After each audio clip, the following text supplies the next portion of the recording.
নমস্কার বন্ধুরা, আমি চলে এসেছি আরও একটি ভিডিও নিয়ে। আমার খাই খাই বাই চ্যানেলে সবাইকে স্বাগত জানাই। আজ আমি রাবড়ি বানাবো। তো রাবড়ি বানানো খুবই ইজি, অনেকেই হয়তো জানো বা অনেকেও হয়তো জানো না, তো দেখে নাও। তো আজ প্রথমে আমি 1 লিটারের মতো দুধ নিয়েছি। সেটা খুব ভালো মতন আমি একটু ফুটে উঠলেই, বলক আসলেই ওটাকে একটু কমিয়ে দিয়ে আঁচটাকে মানে মিডিয়াম করে রেখে একটু ভালো মতন করে জাল দিয়ে দেবো। আর একটু এটার মধ্যে একটু এলাইচি পাউডার দিয়ে দিয়েছি। এখনও কিন্তু এর মধ্যে চিনি কিছু মেশাইনি। খুব ভালো মতন এটাকে একটু জাল দেবো।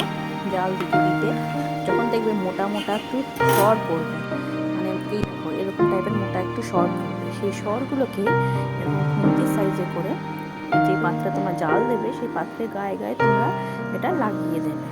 এই সরগুলোকে একটু একটু মোটা সর পড়বে, আর সরগুলোকে এইভাবে তোমরা জাল দিয়ে দিয়ে এরকম পাত্রের সাইডে এইভাবে এগুলোকে তুলে তুলে সরগুলোকে তুলে তুলে রাখবে।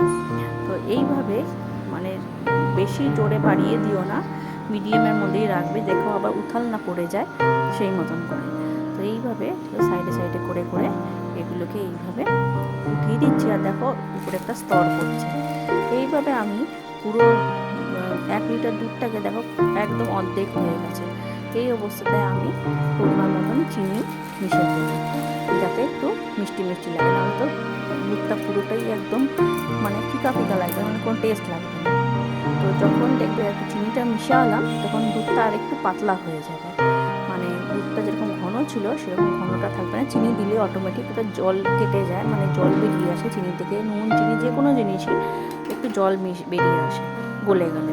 তো এটাকে আমি আবার একটুখানি ঘন করে নিচ্ছি। দেখো মোটামুটি দুধ এটাতেও ফুটে উঠেছে।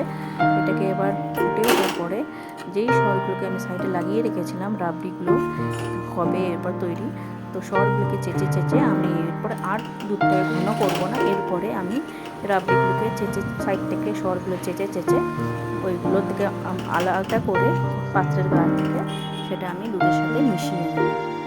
পুরোগুলো একদম চেঁচে নিয়ে ওটা আমি দুধের সাথে পুরোপুরি ভালো মতন মিশিয়ে নেব।